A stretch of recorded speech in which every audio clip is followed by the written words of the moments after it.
Guess what? It's Ask Our Docs time, and our first question comes to us via email from Leah in Sparks, Nevada, and she writes, Dear doctors, my 3-month-old weighs a lot more compared to other babies in her age range.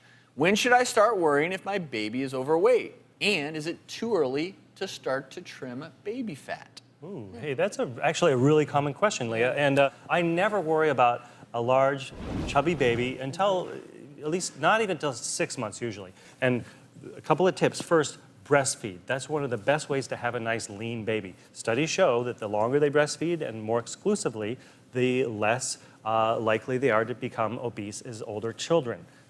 Also, when you start foods, you want to use nutrient-dense, single-ingredient foods. Carrots, sweet potatoes, avocado is also a great one. What you feed your baby when they're first starting out is probably the most important ingredient in the whole childhood obesity equation.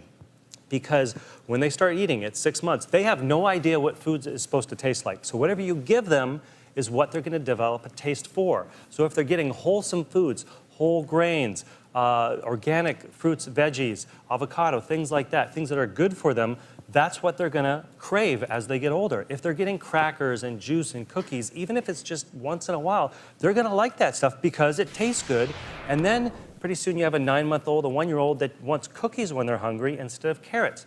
So it's really on the parents here. Yeah. What are you feeding your baby? What are you feeding? Because then they do. They start out fluffy, and then they start to defluff. Yeah, you're right. And you know, it's usually, Fluffy, and it's you know? usually around 12 months, right in there, when they start walking, their energy expenditures go Yeah. way up, and that's when they start to thin out, if they're eating right.